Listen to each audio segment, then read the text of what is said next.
to The Hypnotist, the show that gives you inside access to cutting-edge hypnosis with real clients facing genuine issues. Brought to you by the hypnotherapist demanded by celebrities, CEOs, and even royalty, Adam Cox. These recordings took place live from Adam's clinic in London's world-famous Harley Street. So, get yourself comfortable and enjoy today's episode of The Hypnotist.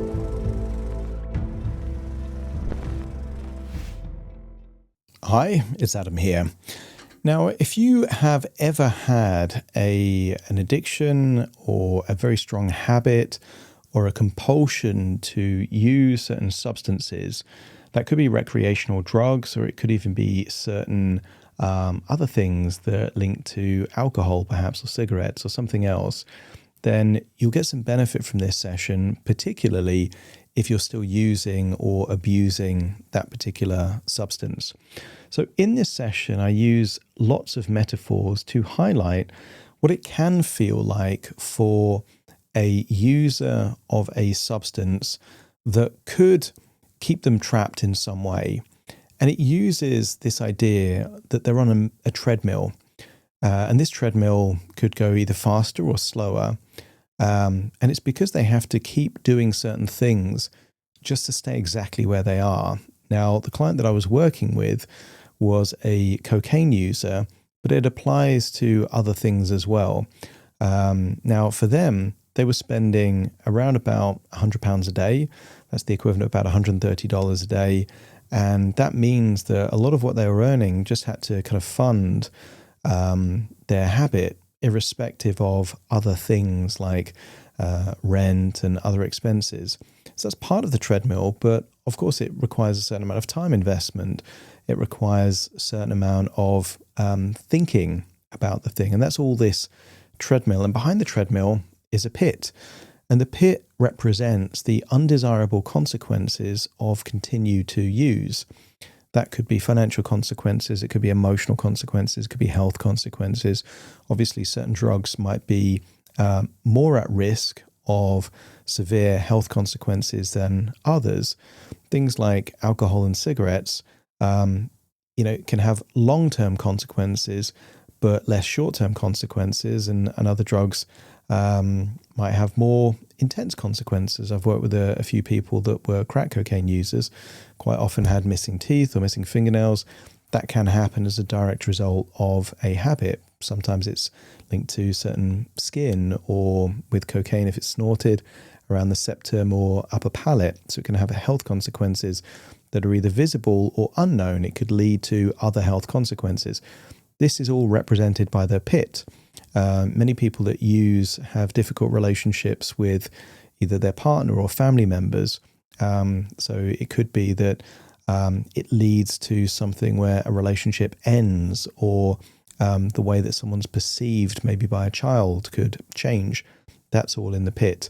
Homelessness could be in there. The client I was working with said there were 2 or 3 occasions that, were it not for a good friend or family member, they would have been homeless, because it was an expensive habit that meant that they were always on the brink. So the treadmill also represents the financial pressure and the feeling of just having to kind of keep doing what you're doing just to kind of keep your head above water. So the pit represents undesirable consequences. The treadmill is the effort and energy and cost required just to maintain the habit. And then there's this idea of kind of like almost like a child's slide, one of those flumes, water slides above. So it represents a tunnel. But the reason why I'm using this is to highlight that it's very easy to slide down the tunnel or the slide, but very difficult to climb up it. And that's how lots of substance habits are like. It can feel like it's a real effort to break, months or years of use. But they know that they're 2 minutes away from sliding all the way back down, back on the treadmill. So it's a good metaphor from that perspective. And then there's a particular person that represents someone that they really loved. calling to their desirable future, which is beyond the tunnel. Now, the reason the length of this tunnel is 5 days is that this particular client said that on several occasions where they were a few months free of using cocaine, it took about 5 days for their body to adapt, and it was pretty ropey during that 5 days. So for them, the tunnel is 5 days. For someone else, it might be shorter or it might be longer, depending on what it is. But 5 days felt like a good number for this particular client. And then there's various suggestions about what it would mean for them to be on the treadmill, look down into the pit, or climb the tunnel. The threshold, by the way, of leaving the treadmill to the tunnel is certain decisions and boundaries, things like deleting dealers' numbers and throwing away any substances that they have or any paraphernalia, and setting boundaries with certain people they might meet. That's quite important because this tends to be the banana skins that get people relapsing into the previous habit. So better to kind of mitigate that in advance. This session was created for an individual. Some of the references might not make sense to you, but were perfect for the client. But if you do like the idea of working with me, or maybe you have a habit that you just know that you've been on this treadmill for a while and you don't want to end up in the pit, or even worse, you don't want to end up just forever on this treadmill, then there will be a link in the description where you can either do a hypnosis suitability test, so you can figure out if you'd be a good candidate for hypnotherapy, or you can book a free consultation call and we can have a chat to see if I'm the right hypnotherapist for you. For now, though, this session might actually be the kind of metaphor that really kind of connects and resonates with you. So find a quiet, comfortable place, the kind of place where you're not going to be distracted or disturbed. Relax and enjoy the session.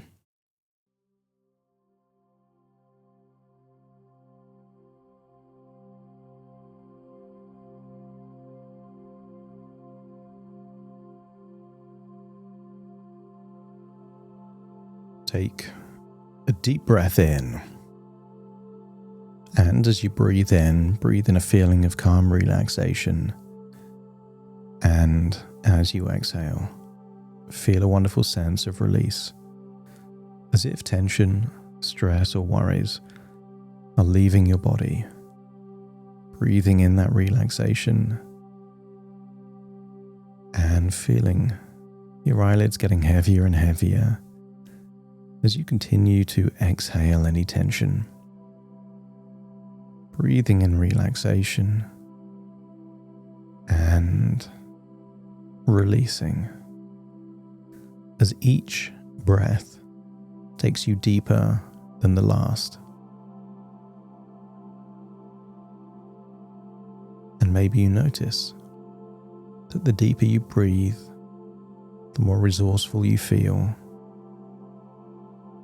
And the longer you exhale, the more you're letting go of sensations, stresses and worries, just leaving your body in that outward breath. That's it. Because the deeper you breathe, the more relaxed you become. And the more relaxed you become, the deeper you breathe. A wonderful cycle of ever-increasing feelings of relaxation. And as your body relaxes, your imagination awakens. And I want you to imagine a strange combination of things. I want you to imagine a treadmill. And you can see the treadmill whirring. It's the kind of treadmill you would see in a gym. A dashboard, electric powered, you set the speed, and it just continues to spin round. But behind the treadmill, I want you to see a dark, deep pit. And you already get the connotation that if someone's on the treadmill and can't maintain the pace, then they would go backwards into the pit. But I want you to see something else. Above the treadmill is one of those child water slides. You know the ones. Plastic, circular. The kind of flumes that you see in water parks.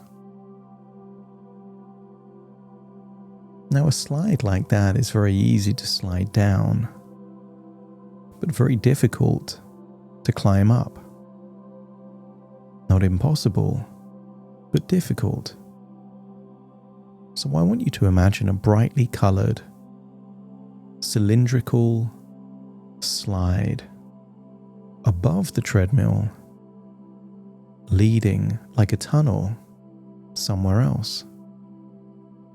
And you don't know where that tunnel leads yet. All you know is that it's a way of escaping the treadmill and the pit.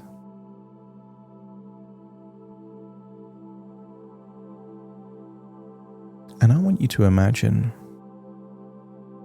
there is a voice that you can hear that comes down the tunnel. A voice of someone that you deeply love and that loves you. And you know that voice doesn't want you to be on the treadmill or end up in the pit. And they are calling you to climb up the tunnel. You don't know exactly what's at the end of the tunnel yet, but you do know it takes roughly 3, 4, or 5 days. That even if you start climbing up the tunnel, that's what it would take to get to the other side. And I want you to consider that the other side is just a happier, healthier, more fulfilling future with less stress, less worries, and less pressure. Because that's the key thing that the treadmill represents. Relentless pressure. It keeps spinning and spinning and spinning. And if something was to happen, like a trip, which often happens in life, it's very possible that you end up in the pit.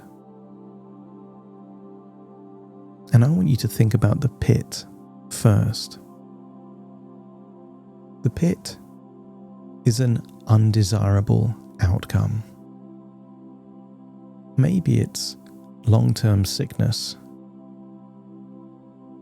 Maybe it's homelessness.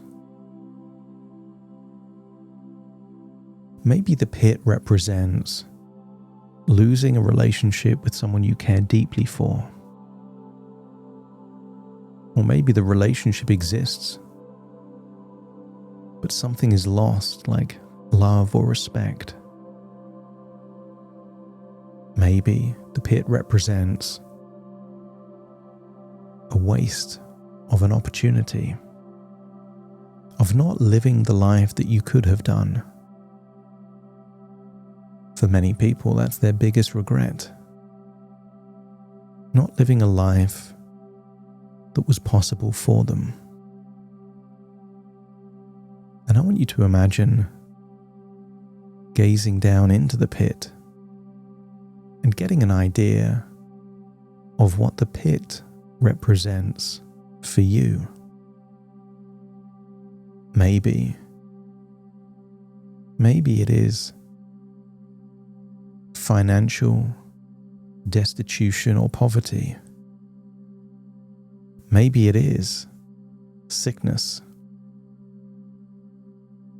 Some people get sick and they have something that means that it becomes almost impossible to then work after that point.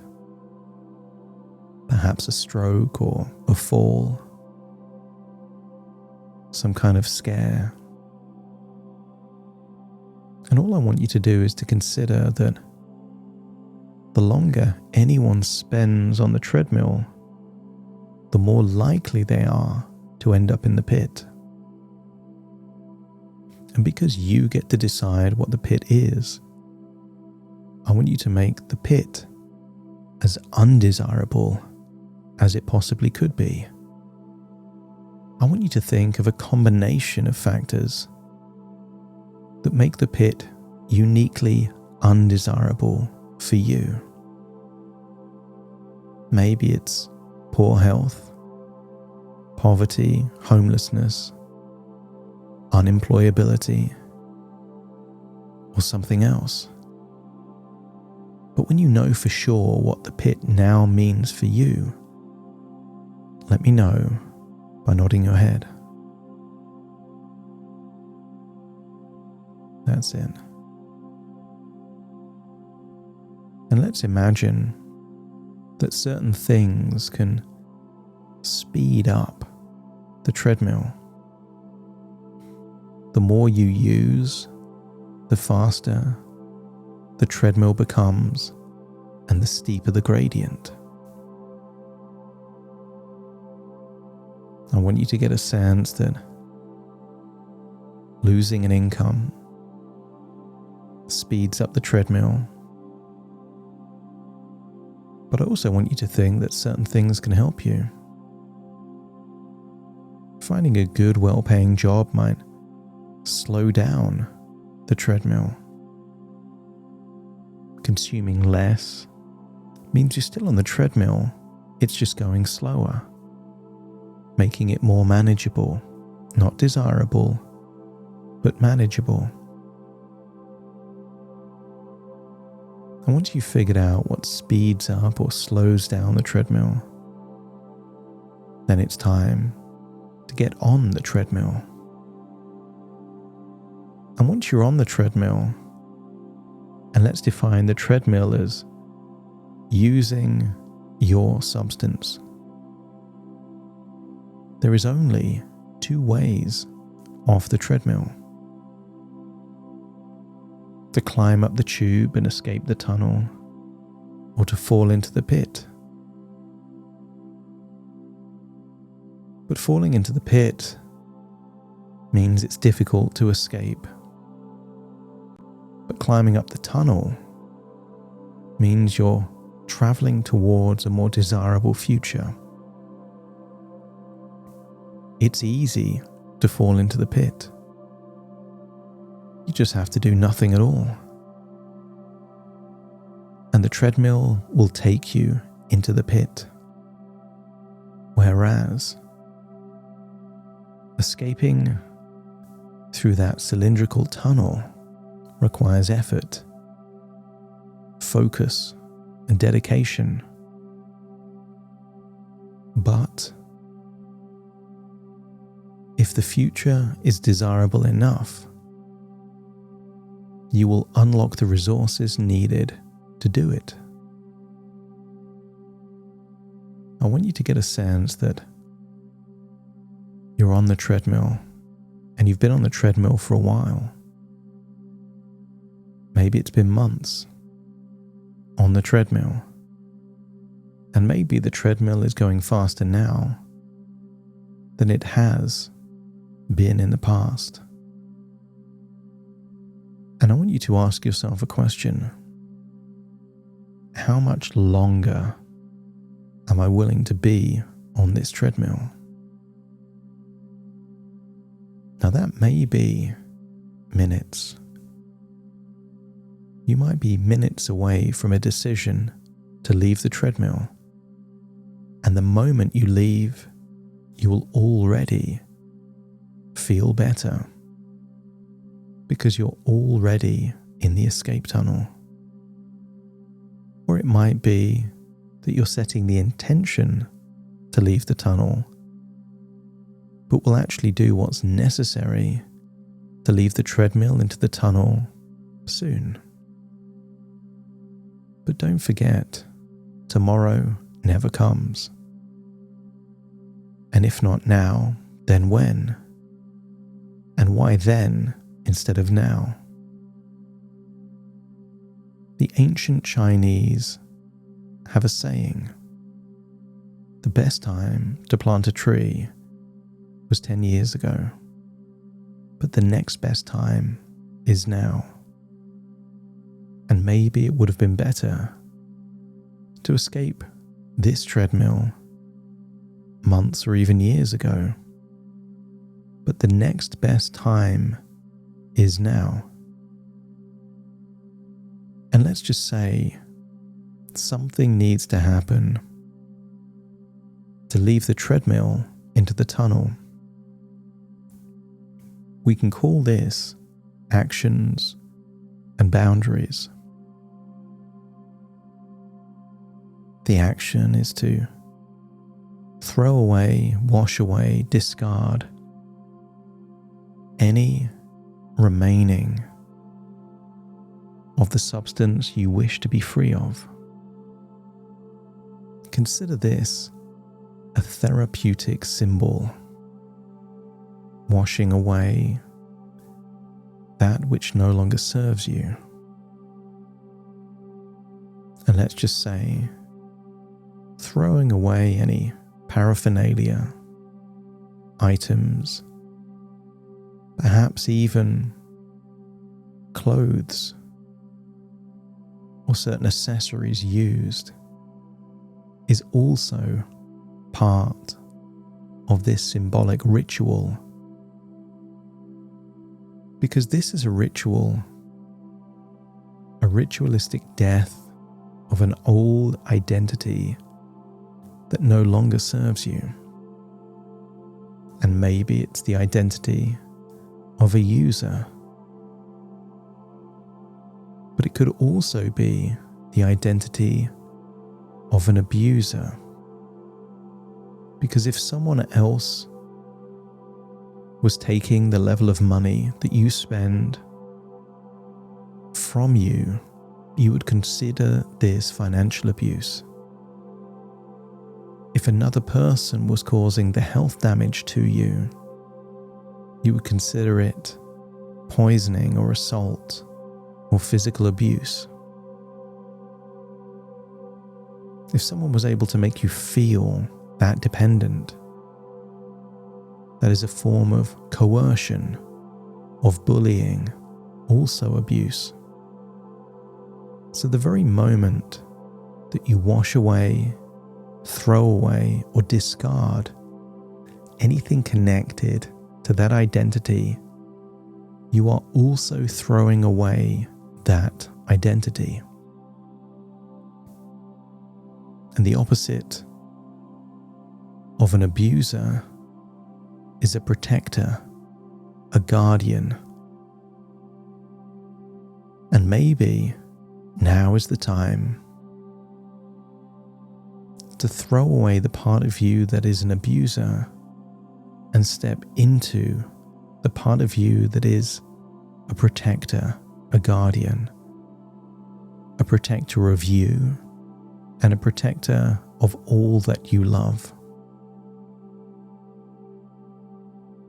And when you feel ready to take the next step, it would also be to create boundaries, blocking, removing, deleting certain numbers and contacts, or setting a boundary of certain people you're not willing to see, or places you're not willing to go. Consider this an access code to that tunnel, and only when you've done all of those,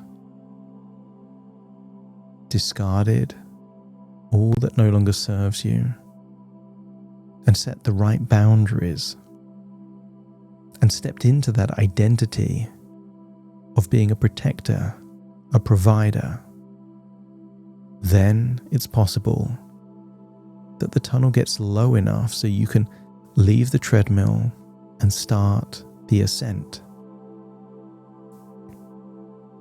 The moment you make this decision feels like a win.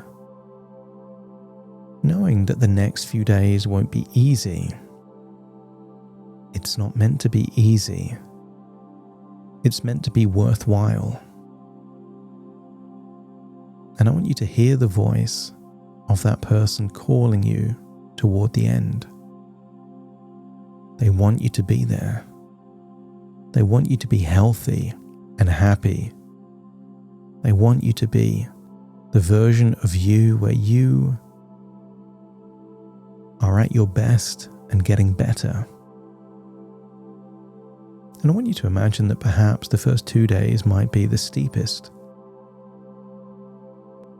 But you know that if you can just get through those 2 days, then the tunnel gets less steep and easier to climb. I want you to get a sense that you are 5 days or less from escaping the tunnel. And you don't have to do too much in the tunnel. It's what you don't do that keeps you climbing. What you can do is think of the future that you desire. What you can do is think of interesting things to do, stop you getting bored. You might even do things that make you feel healthy. Eat good food, move your body, go for a walk. But I want you to get the sense that you've done this before and you can do it again. With the right boundaries, the right identity, and a feeling that it's worth it to escape this tunnel towards that future. You keep making progress. So keep making progress. Imagine what it would be like for day 1, and you get through it. And that first night, without using it all, you feel like a champion, like you've won round 1 of an important battle. And that galvanizes your energy for day 2. And you plan what you're going to do in advance to keep your mind focused and your eye on the prize, that compelling vision of your future. And then imagine day 2 turns to day 3 and it feels easier, that the hardest part is behind you. Imagine being tempted, having thoughts that come up, and feeling that even though you're feeling a certain way or thinking a certain way, nothing is going to get you back down to that treadmill. So you persist. You keep climbing, keep moving forward. But you notice, as time goes on, the voice at the other end of the tunnel gets clearer and louder. And imagine that voice telling you all the wonderful things in your future. You're healthier, you're happier. You have more money to spend on what you really want, rather than paying for your own abuse. I want you to get a sense that the more you hear what that future is going to be like, the more your resolve increases. Day 4, and you might experience some physical sensations in your body. Some people might call it cravings or withdrawals, but you consider it something else. Evidence that your body is adapting, changing, releasing the need to go backwards. And then day 5, you know that once you get through day 5, it's almost like the gravitational pull of this habit is losing its grip, and you can continue forwards much easier, living life on your terms. So imagine that now, the end of day 5, and you wake up on day 6, 5 days free of this substance. I want you to feel like a free man being released from prison. feel a wonderful sense that you are now out of the tunnel into a bright future. And I want you to imagine seeing everything possible in your future once you've escaped the tunnel. See your health improving. See that your finances have improved. See that you can be an even better provider and carer and guardian because your focus isn't now blurred from a biological habit. I want you to get a sense that this future feels appealing. And sometimes when a major change takes place, other changes follow, not because they have to, but what if you step into an identity of being a healthy, healed protector? There would be other things that a healthy, healed protector also don't do. And then your health can get even better. So just imagine all of the possibilities. I want you to get a sense that this is just 5 days away. And some things would need to be worked on. But it's the possibility that exists here. I want you to imagine how good it would feel to have been a year in this future. A year of not using and a year of not abusing. And imagine there's a full-length mirror. See how much healthier, happier, resourceful you look. And if you can imagine seeing that future, let me know by nodding your head.